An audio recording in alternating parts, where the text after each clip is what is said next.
Good evening. I'm Mike Smith, President of HSLDA, and with me is Mike Farris, our Board Chairman, Chief Litigator, and of course founder of HSLDA. Today marks the 33rd year of our existence, and we'd like to share some history, what's happening now, and the future of homeschooling here and around the world. Now this is going to be interactive, so you'll have an opportunity to comment or ask some questions as we proceed tonight, and hopefully we'll be able to get to your questions and answers. Mike, let's start with you tonight. What was the climate back in 83? 83. When you had the idea for HSLDA?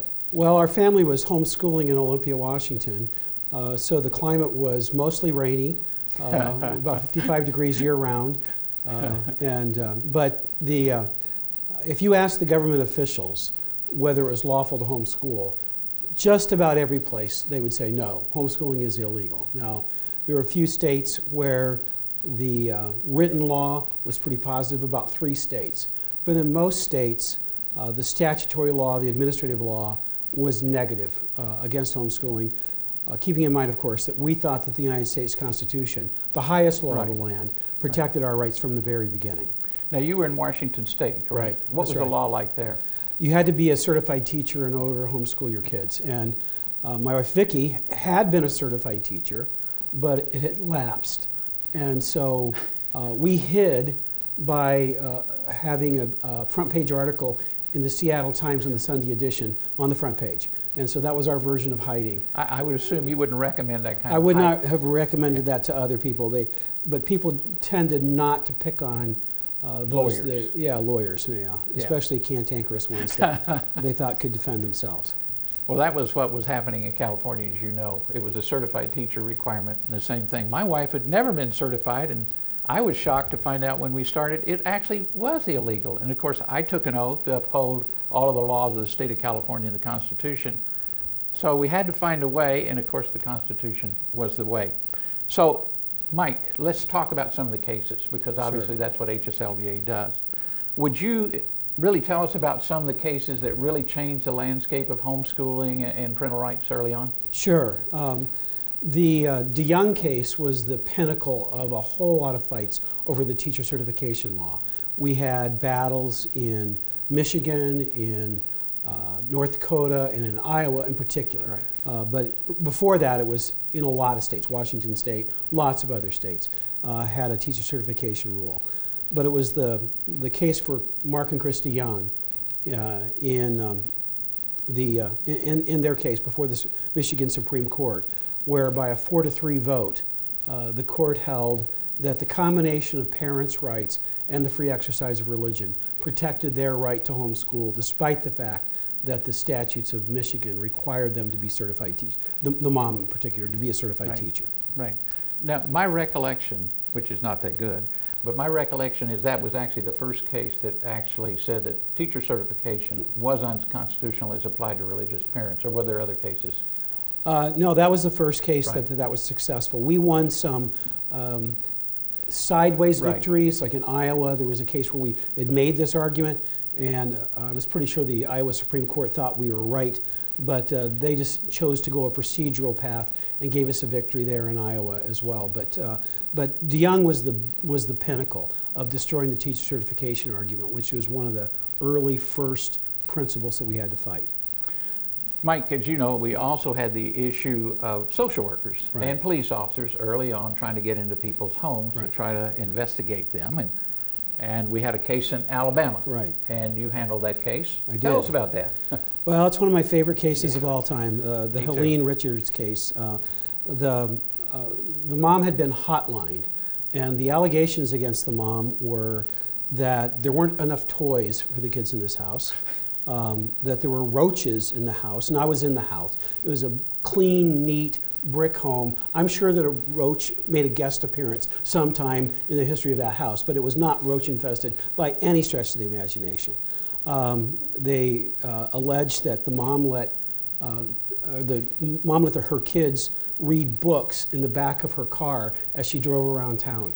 You know, I go to my law school reunions and other lawyers are there proud of the fact that they're defending drug dealers and murderers, and I have to face up to the fact that I'm defending a person who's accused of letting her kids read books in the back seat of the van. One of the the allegation was that their 10-year-old boy had choked a cat to death. It turned out, unfortunately, that was not true. I don't like cats much, but sorry for the cat have vote. A love for cats. Yeah, so we just lost the cat 1/3 of the vote. audience we just lost. Okay, come on back. Come on back. It'll get better. I was kidding.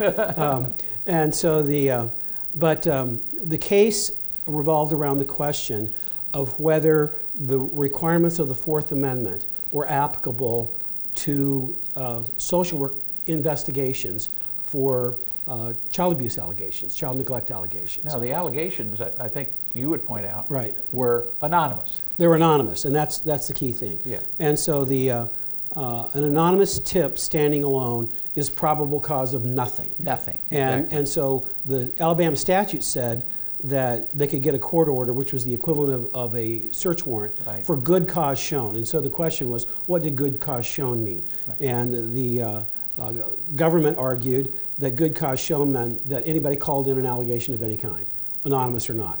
I argued that good cause shown meant probable cause under the Fourth Amendment. Otherwise, if it meant something else, the statute was unconstitutional. Okay. So the Court of Appeals of Alabama ruled that it meant good cause shown meant the same as the Fourth Amendment. Probable cause was required to get the court order, which was the equivalent of the warrant. And that stopped that investigation, and that helped us in any number of cases after that fact. Yeah, the anonymous tip really is the important part. That's right. And we get a lot of those, don't we? We do indeed. I guess the case that kept us going for a long time was the case in Massachusetts dealing with the home visit case. In Massachusetts, right. They wanted to basically approve your homeschooling ahead of time, and you had to agree to home visits. Right. What did you do to them? Well, I don't know. I don't take personal credit for it, but the Pastel case in Massachusetts, one of the interesting things is that in the Supreme Judicial Court of Massachusetts, it's the only court I've ever been in front of where the judges stand up for the entire time of the oral argument. And there's a protocol that you call your opposing counsel my brother or my sister at the bar, and which is Must be short closing arguments. Yeah, right? it was actually kind of fun. But the argument there was, can the government require you to give up your Fourth Amendment rights to keep the social workers or the school officials out of your house as a condition of being able to homeschool? Do you have to waive your Fourth Amendment rights? And the Supreme Judicial Court of Massachusetts said, no, you don't have to. That there are other ways that don't involve violation of the Fourth Amendment for the government to get any legitimate information that it needed about the family. They did not have to engage in a fishing expedition in the family's home. And so that was a big victory, and that shut down home visits, which were growing in popularity in a number of states. Yeah. And it actually been approved in New York. So New York Right. and Massachusetts, of course, still give us problems. We'll Right. talk about that in a little bit. I guess the case that is near and dear to my heart, because I'm from California and keep track of what's going on there, of course, part of my responsibilities here, was the Calabretta case, 1999. Right. That was one of our first civil cases we took. It was. We sued the social workers and the police officers and their agencies in federal district court in Sacramento, California, for violating the civil rights of the Calabretta family. The social worker got an anonymous tip. Several days later, they decided to come and investigate the family. And the several days later is important because if there's a true emergency, there's some exceptions for Fourth Amendment purposes where there's true emergencies. But you don't have a true emergency 7, 8, 10 days later. You know, you're going to be right there right now if there's a true emergency going on.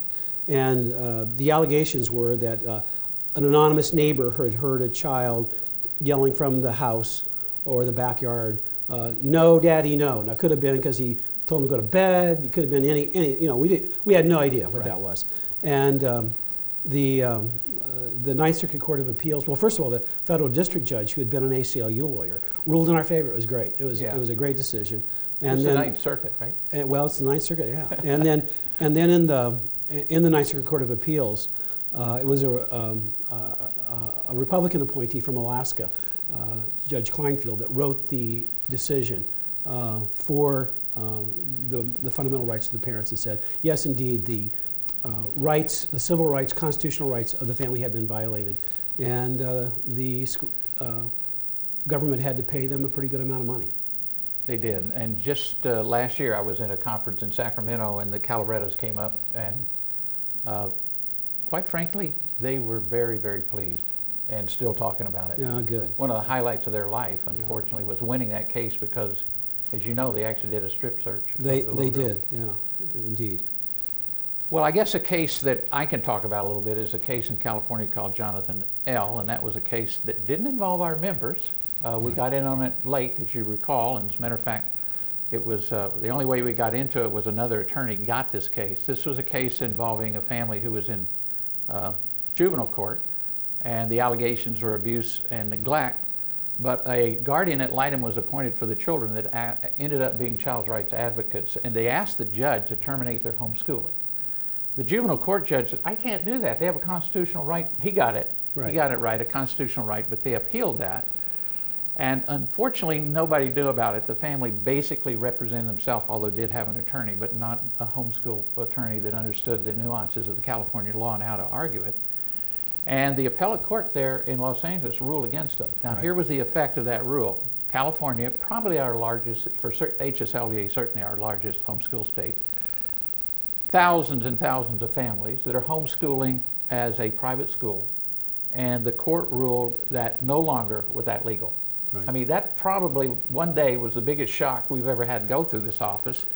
And fortunately, we got back into the case. We got the court to actually reconsider the case, right, which is very unusual.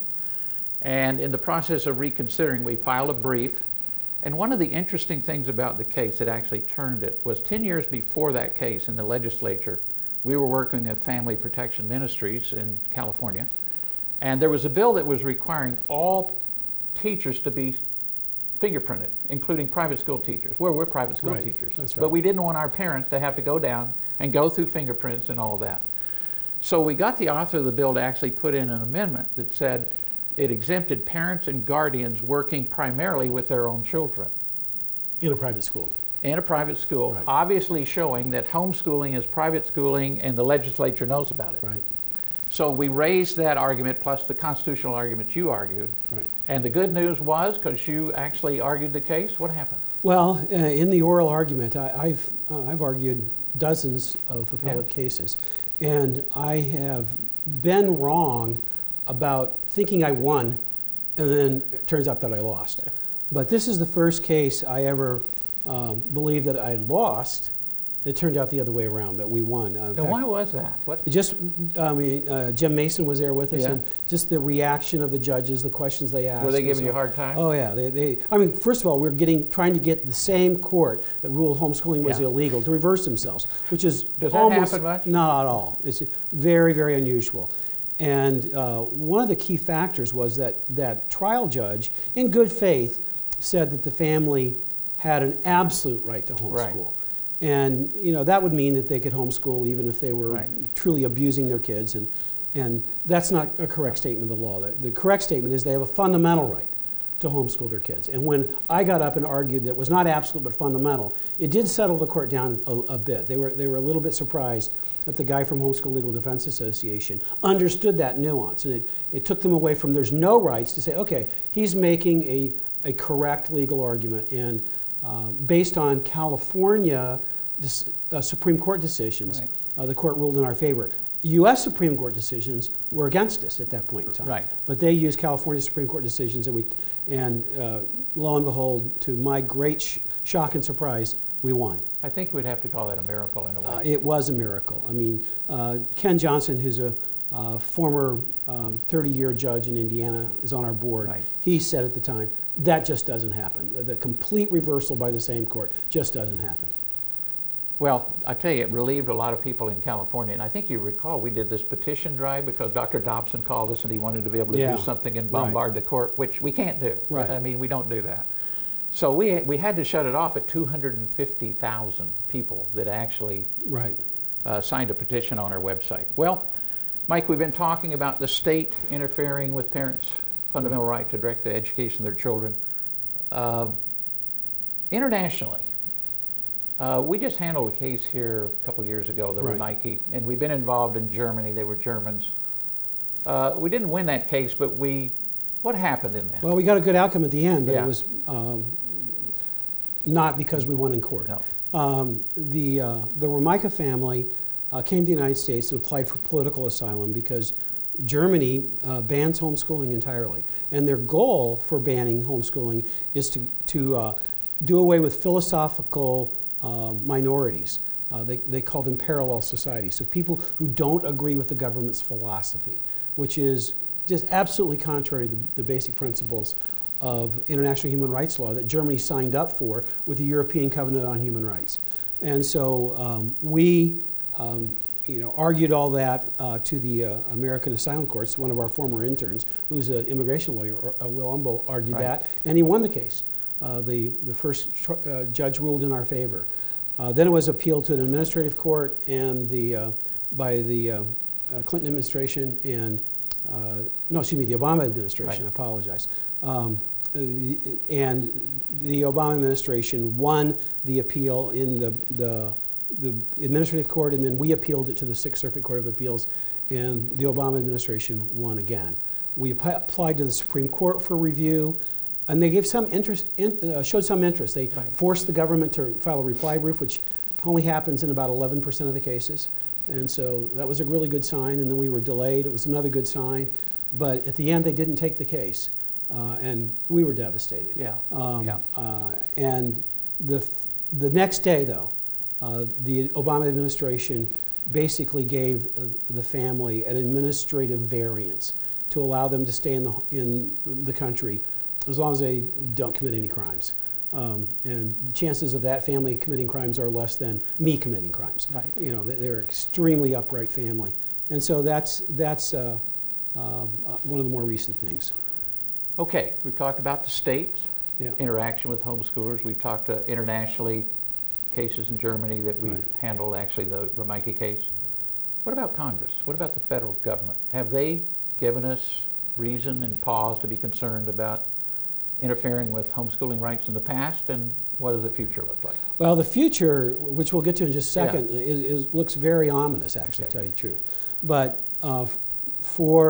since 1994 until about right now, it's really been a pretty good situation because of a bill that we fought in '94, in February of 1994, when Dick Armey called my office and said, "Hey, there's this provision in this bill on education that I think may be against homeschooling or may have a bad effect against homeschooling, and can you check it out?" So we looked at it and said, yeah, because the requirement was that for every state to get its education funding, it had to require all teachers in all schools to be certified in every subject they taught. So in order to homeschool your kids in elementary, you'd have to have an elementary certificate. To teach your kids in the 9th grade and beyond, you'd have to be certified in every secondary subject, Right, which everything. nobody is certified for that. And so it was a ban on homeschooling for about 99.5% of the elementary kids and 100% of the high school. And Dick Armey tried to oppose it in committee and lost on a straight party line vote. Democrats were in control of Congress then. And then 8 days later, after a huge outcry from the homeschooling community, Marlon Maddox, radio show guy, got us started, and Dr. Dobson really put jet fuel in our airplane, and it flew. Newt Gingrich later told me that 3 million people called Congress in 8 days. Wow. And so the final vote on an amendment by Dick Armey to do away with this provision was 422 to 1. Only George Miller from Contra Costa, California, where I got married recently. Who was the sponsor of the bill? Recently being 1971, 44 years ago. But he was the only one that voted for his own provision.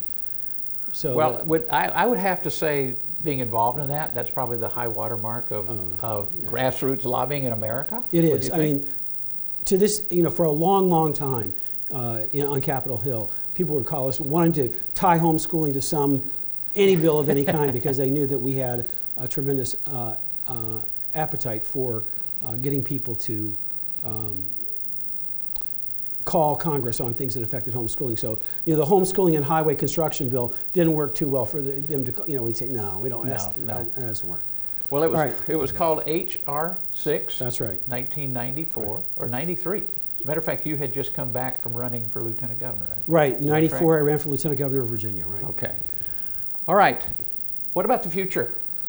What's the future hold with Congress, the federal government, the Department of Education for homeschooling? Well, a lot of it depends on what happens in the upcoming election. The signs are not good for this upcoming election. The big zone of trouble comes from UN treaties. Right. The UN Convention on the Rights of the Child, the UN Convention on the Rights of Persons with Disabilities, and actually the Women's Rights Treaty, CEDAW, would be trouble. Convention for the Elimination of Discrimination of All Forms Against Women, Okay. CEDAW. So all three of those treaties, Hillary Clinton was the one who announced when her husband was president the signing of the UN Convention on the Rights of the Child. She used to be the chairwoman or chair or, I don't know, desk drawer or something of the Children's Defense Committee that was actually on the 4th floor of the building that I worked in at the time for Concerned Women for America back in D.C. a long time ago. And so this is her pet project. And if Hillary Clinton wins the presidency, there is absolutely no doubt whatsoever that we're going to be in the fight of our lives over these treaties. And what the treaties do, I mean, there are lots of problems in the treaties, but the big thing that they do is they change two fundamental premises. No longer do Americans make the law for America, but American lawmakers have a duty to enforce UN standards. And then secondly, on parent-child relationship, we change a 400-year rule of American British law that says the only time government can intervene in your family is after proof of a broken relationship between the parent and child, whether that's neglect, abuse, abandonment, something like that. There's got to be a break between the parent and the child for the government to intervene and invoke the best interest of the child standard.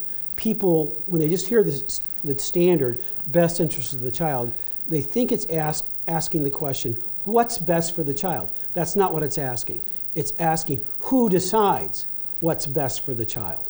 And so these treaties say the best interest of the child standard is applicable in every situation, which means that under the UN conventions, that the government has the authority to intervene in every decision that every parent makes about any aspect of child rearing. And we are going to be in the battle for our life if Hillary Clinton wins the nomination. Now, to tell you the truth, I have no idea where Donald Trump stands on this. Right. And to tell you the truth, I don't think he has any idea of where he stands on this thing because it doesn't involve hair or casinos. And so Ted Cruz is a staunch friend of ours on these treaties. He's helped us battle this in the Senate before. And I assume that John Kasich, he hasn't really been reflected either. But I'm sure that he would be on the right side of this issue as well. Now this has to be ratified by the Senate. It has to be ratified by the Senate, which means so that's two-thirds. The big battle. That's going to be the big battle, right? Do we know where that would stand right now? It depends entirely on the election. Okay. The election is very, very, very, very troublesome. All the normal rules of electoral politics are not applicable this year. The more you know about politics, the less you have any idea what's going on. And so the Trump phenomenon has just upset the apple cart, and there is zero predictability with any accuracy. But I mean, my belief is that he can't possibly win the election. And if that's the case, Hillary's going to come in with a big coattail effect. And we just barely defeated the Convention on the Rights of the Child, persons with disability rather, a couple of years ago. Just I have 4 extra votes. Right. A change of a few votes, we're in trouble. Well, one of the things I know you've worked on a lot is the Parental Rights Amendment. Right. Would that solve this problem? It would. How does that happen? Well, the Parental Rights Amendment requires 2/3 of both houses of Congress to approve the amendment, to send it out to the states, right. And then 38 state legislatures will have to approve it. And so what that means in practical terms is it's got to be bipartisan. And there's really good news. We're starting to create a grassroots bipartisan effort that consists of homeschoolers, a part of the coalition, the disability community, as part of the coalition, they've really understood that the Supreme Court's not been friendly to the parents' rights of disabled families, and we've made an alliance with them. A lot of African American families understand that there's a problem with the way their community is treated by government officials, and so we're getting a growing number of, led by black pastors, but a growing upswing in interest in the African American community and in the Hispanic community as well. And so in terms of community grassroots level, it's going bipartisan in a big way. In order to be successful in a bipartisan 290 votes in the House, 67 votes in the Senate, if we can get all those elements to come together in a big way, we had a real shot this year to get it out. And it would be something that in an atmosphere of dissent and just an ugly situation, the Congress would like something nice to do. Yes, right. And this would be a very nice thing for Congress to do. That would be a bipartisan effort. Well, I think it would be the right thing to do to tell our viewers to go to parentalrights.org and sign the petition and get involved in the parental rights movement. We have a question, Mike. Is there a law against homeschooling children who live outside of my home? I'm not sure what that means. There's a mom whose child is bullied horribly at school, but the mom can't afford to quit her job and homeschool her. I think the question might be, can you homeschool somebody else's child? Is that right, how you would interpret that's what they're that? asking, yeah. And the answer to that is, it depends on the state. Yeah, absolutely. So if this person can go on to YouTube and tell us what state they're in, we could give you at least... or they can go to our website. Or they can go to their website. That's the time to mention our website, absolutely. HSLDA.org. You can certainly find that out there. Well, let's talk about what we're doing now. HSLDA has been involved in trying to eradicate the Common Core. And so far, so good. More and more states are actually revoking Common Core. Common Core would be bad because it's top-down approach to education from the federal government, the Department of Education dictating to the local schools. We're also working on discrimination. What do we mean by that? Are we really a minority? Well, we are a minority in this sense, that young people that are trying to get into the military, they're trying to go to college, or they're trying to get a job, they're trying to collect disability, they're being told that their diplomas that their mom gave them are not as good as a public school diploma. As long as HSLDA is around, we are going to fight with everything we have to make sure that homeschool diplomas one day get full faith and credit with any other diploma that's issued. Until then, we have cases. So we would encourage you, if you're having a problem with discrimination, contact our office. Thirdly, we're working on modernization. What do we mean by that? Well, we're trying to improve some of the older homeschool laws, such as New York and Pennsylvania, West Virginia and Massachusetts, so that they come into the 21st century with the rest of the homeschool laws. Notice of intents, some moderate maybe kind of regulation, but certainly not what we have today in New York, Massachusetts, etc. And finally, we are resisting almost daily the attempts to roll back the freedoms that you homeschoolers and HSLDA have fought so very, very hard to get. And it normally comes about in a situation where an alleged homeschool family does something evil to their children. And so the media begins to get on board, and then the child's rights movement folks, and the folks that just generally believe that homeschooling is not regulated enough, and they call for regulation. They call for the legislatures to pass more laws. But they're missing the point. By doing that, you only really punish one group of people, the already law-abiders, that are providing the best education that money cannot buy, which is homeschooling. So those are some of the things we're working on currently. Do we have another question here? We do. A person asks, if homeschooling freedom in the United States were ranked on a scale of 0 to 100, 0 being completely illegal, 100 being perfect, and the answer is, it depends exactly on what state you're in. There's a lot of really good states. Montana is a really good state. Idaho is a really good state. Virginia, with a religious exemption, is generally speaking a really good state. And a whole bunch more. And so the states that you just talked about they're not bad in the sense of people being prosecuted, but they're burdensome. Right. Pennsylvania, New York, Massachusetts, there are more burdensome procedures in those states. And so it really does pay to, if a lot of people look at our website or call us up, when they're considering a job. They want to know Right. what the homeschool climate is. Right. And some places, it depends on what school district you're in.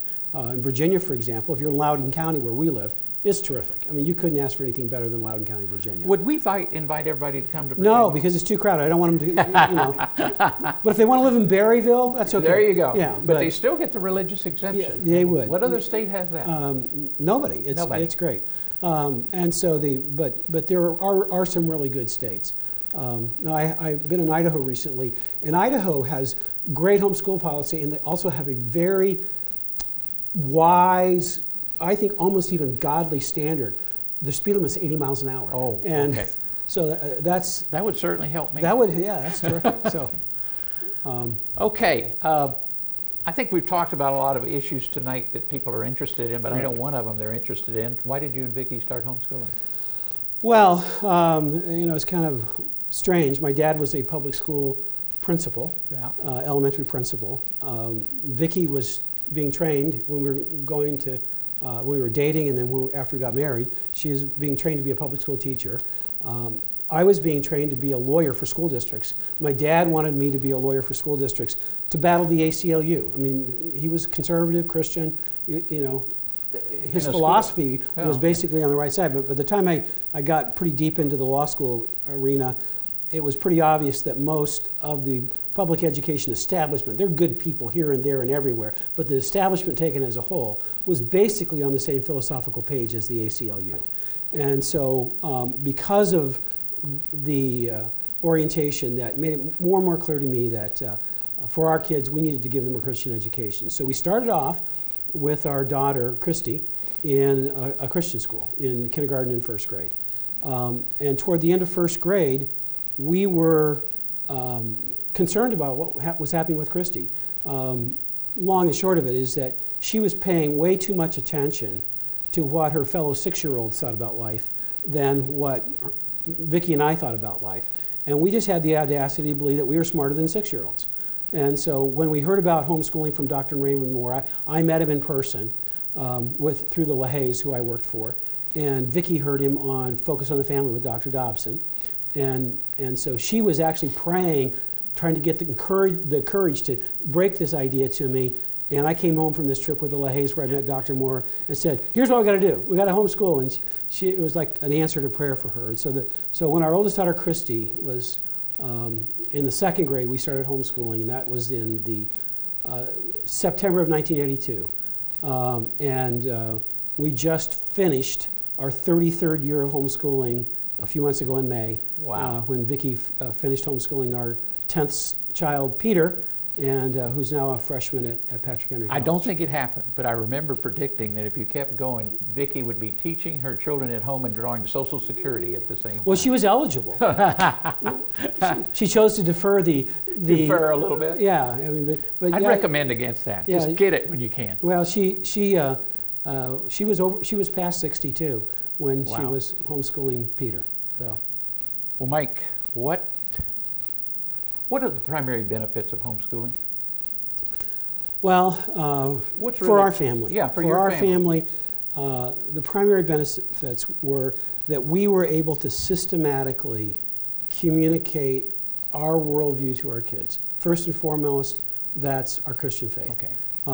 But I think the really good thing is that our kids are not all exactly like us. We were, from a theological perspective, we're pretty conservative. I mean, we're very conservative. In the homeschool world, maybe we're pretty conservative, but judging Christianity as a whole, we're very conservative people. But we wanted each of our kids to embrace Christ for themselves, and when they were little, we were not giving them a choice about going to church or anything like that, but we tried to do it in a way that was not dogmatic to the kids. Okay. And so that was important. And I'm convinced that the combination of pursuing Christ, devoting time to our kids, I mean, just the fact that we devoted, and especially Vicki, devoted a whole lot of time to our kids. They knew we loved them and cared about them, and we wanted the best for them. And so all 10 of our kids are walking with God today. Are they all perfect? No, especially those that are listening right now. But they're not all perfect, but they are going to be, they're continuing to walk with God. And 1 John says, I have no greater pleasure than this, so I see my children walking in the truth. Amen. No greater joy than this, I see my children walking in the truth. And that's true. And homeschooling is a huge part of that. And they get a pretty good education. Oh, they get a really good education. And our oldest daughter, Christy, graduated from Cedarville with a 3.98 GPA. She got 1 A-. Shoot. And a number of our kids have graduated from Patrick Henry. One son right now he came to Patrick Henry for 2 years, had very high grades here, and transferred to the University of Virginia because the University of Virginia's chemistry program is a little better than ours because they have one. And so he's now at Notre Dame getting a PhD in biochem. And and our son Peter, he wants to get a PhD in physics, and he's on a track to do that as well. Oh. So they're doing fine. Not too bad. Not too bad. No. Not too bad. Not too bad. But not all of our kids went to college because it wasn't what God was calling each of them to do. So you didn't try to push them into college. No, we tried to help them maximize whatever God was calling them to do. Our daughter Jamie, academically, especially in the kind of the first half of the family, maybe our smartest kid. Yeah. Never went to college. She went to Romania as a missionary and started an orphanage ministry there. The fundraising part for a woman there, Karina Cabal in Romania, who started an orphanage in her apartment. And Karina and Jamie have been working together for 15, 20 years, something like that now, and saving hundreds and hundreds of kids from the Romanian foster care and state hospital system. She started an organization to do that, correct? Yeah, she did. Yeah. And so her education through going to Romania and homeschooling, I mean, she's more advanced than most college kids. And so we just wanted them to, be able to maximize where God was calling them. And if that was college, okay. If it wasn't college, that's okay too. Well, we have a couple of questions we want to answer, and then we will wrap it up tonight. Russell says, I wanted to know about legal developments to allow more homeschool students to earn scholarships. In Florida. In Florida. In Florida, there's a lot of opportunities to earn scholarships. If you're having a problem, which it sounds like you are, you ought to call our office because we can help you with that. And the next question, Mike? Is President Obama's Supreme Court pick a good choice? No. And I have no idea. Really? I don't have any idea if he's ever expressed a particular view about parents' rights or religious freedom. And especially, I'm almost certain he's never expressed a view about homeschooling because the D.C. Circuit, where he's from, has never ruled on a homeschool case. But he's not an originalist. And so an originalist is what is necessary to have the kind of views on parents' rights, religious freedom, and the combination thereof, and the education of parents. And so the last time the Supreme Court decided a parents' rights case, they were all over the map. Right. And so there is... we need more originalists on the court, not people who believe in the living Constitution. And the living Constitution is just a really good spin doctoring name for the judges get to substitute their view for what the Constitution should have said for what the view that the founders wrote down. So they become legislators, basically. They exactly become legislators, yeah.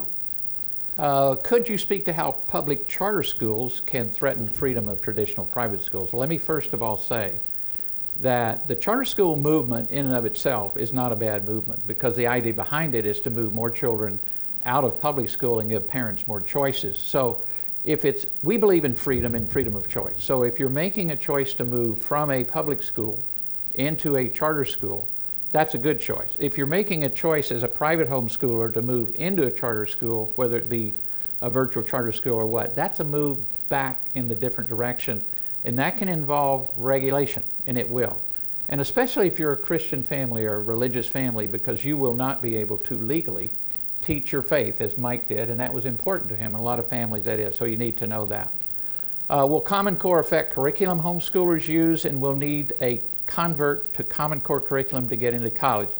Well, right now, no, but that's the reason we're fighting it so hard is because these things will eventually happen if we don't stop them now. Well, and there's one thing that I do think there's a kind of a caveat to that that's important to know. Years ago in Tennessee, at a state level, they had a program called Tennessee Basic Skills First. Okay. And it was very similar to the Common Core. But it wasn't just about math and reading. It was 6, 7, 8 subjects. And there was centralized standards for everything. All the curriculum had to be specifically aligned with the Tennessee Basic Skills First program. There were weekly tests. There were monthly tests. There were all the very rigorous centralized control, right. just like the Common Core.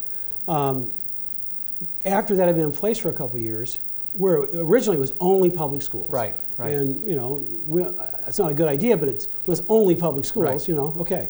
But after a while, some legislator got the idea that homeschoolers should have to not do the whole thing, but take the end of the year test. Right, and right. the end of the year test was aligned to all the Tennessee Basic Skills standards. Right. The homeschoolers had nothing to do with the curriculum. We didn't study it in advance. We didn't do anything. Well, the average score for the public school on this test was around 50 percentile, but kind of by definition. The homeschoolers' average score were in the high 70s. And so even though we had zero to do, so it's the perfect experiment, the best study that's ever been done on the effectiveness of centralized education.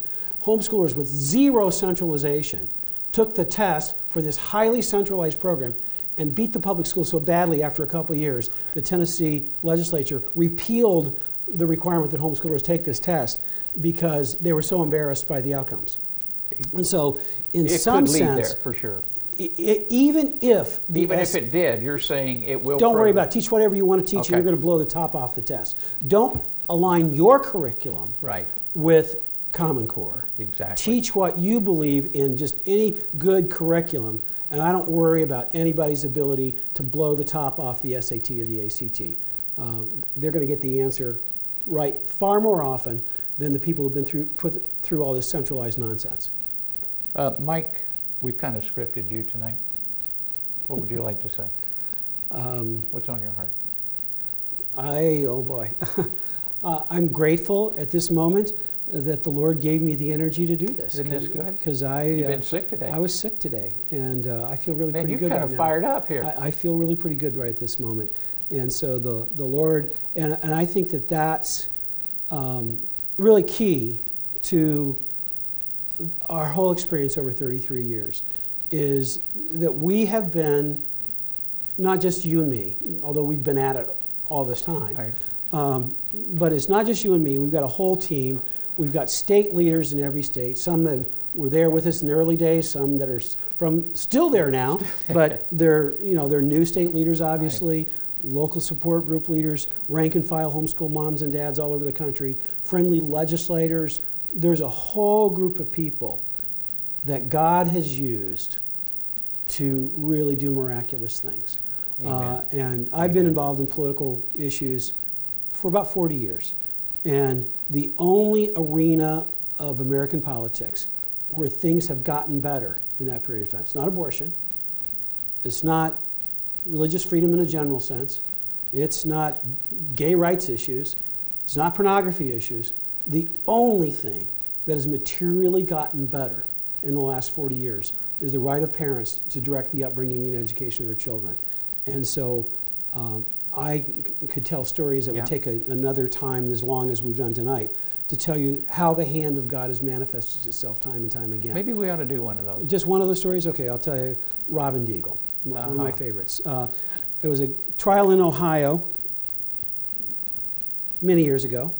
And at the time, the Ohio law required a parent to get the superintendent's approval to homeschool. And he had wide discretion, could pretty much do whatever he or she wanted to do. And this mom had applied for approval, and the superintendent rejected her. And so we went to trial on that, and Chris Klicka, as was common in those days, had been talking to this lady. You and Chris did most of the what we call contact work, where we're dealing with the officials on a local basis. And at that time, I was the litigation department. It was mainly the three of us. And so I was the one on the plane most of the time. And so I jumped, we wrote a brief and filed it in advance arguing for religious freedom. And as I was flying out there on the plane, I was reading over the family's file in more detail, and I wasn't clear where this mom was spiritually from what was in the file. Right. And so I went to her house. We sat in the backyard. It was June.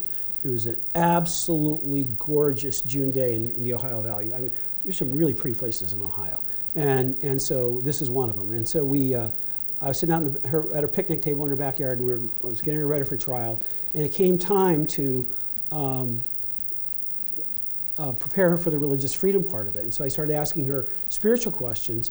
And it was pretty clear to me that this lady believed in God, but that was about it. She had not accepted Jesus as her personal Savior. And so I walked her through the bridge diagram that I learned when Vicki and I were part of the Navigators. And after about 15, 20 minutes, I asked her if she wanted to receive Christ, and she prayed to receive Christ. And I was so excited. I told her to start reading her Bible and everything. And I'm a Baptist, so you're not supposed to have to do words from the Lord or prophecy or anything. It's in the rule book right after don't dance, and don't have any fun. And so but I said to her, I just really think God's going to do something powerful in your case tomorrow. And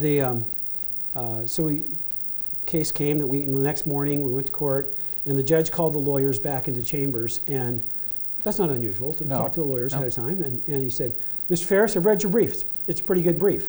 It's not that unusual that they read your brief and say nice things. Some of them, they don't read them at all. But he said, it's a good brief, but you're going to lose in here today. Now, I've been in courts where I thought the judge had made up his mind before you start, but they're not supposed to tell you. No. And so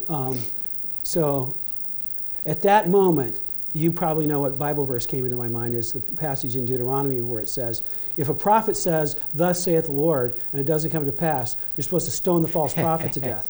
And so, you weren't thinking about yourself. Well, I was. And so I just hoped that she stayed in the book of John like I told her to and didn't read Deuteronomy. And so I went out to her. I didn't have the guts to tell her what had actually happened. I just said, it's going to be kind of tough today. And so the prosecutor put the superintendent on the stand, and he did his examination. My turn to cross-examine. And I don't write out questions. I have just ideas, bullet points that I'm going to cover. And I make up my questions on the fly, but I have the ideas. And a question jumped in my head that I've never asked before. I've never asked since. It's legally objectionable and actually kind of stupid. Okay. But I asked it anyway. And the question was, Mr. Superintendent, did you get any legal advice before you denied this lady the right to homeschool? He said, well, I didn't talk to any lawyers or anything like that, but I talked to some government officials. I said, well, like who? He said, well, like the judge here for one. I said, you mean to tell me you talked to this judge about this case before it was ever filed in court? Well, you know what? We won that day. Yes. And so... as I recall, the judge called you into chambers, did he not? Yeah. He called the prosecutor and said, let's figure out a way to have this woman homeschooled today. It was a little more direct than that. Yeah. He told the superintendent, you are going to go out. Did? Okay. Yeah. All right. And so that's a fun case. It was a fun case. And, in the judge's moral defense, he was a brand new judge, and he didn't know he wasn't supposed to. He didn't know. But he knew he had to rectify it. And the Lord knew what question to pop into my head to allow this family to homeschool their kids.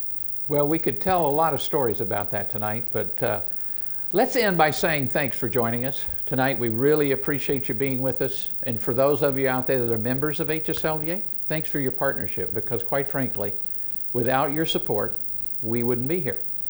Mike had options. Do we have a donation organization or a membership organization? You choose membership. And boy, was that a good choice. Yeah. We have about 85,000 members. We would encourage you tonight, if you're not a member of HSLDA, join us and get on this wild ride of homeschooling together. Because I can tell you this about HSLDA. We're committed to be here till Jesus comes. So join us. And thanks again for being with us tonight. Good night, and God bless each one of you. God bless.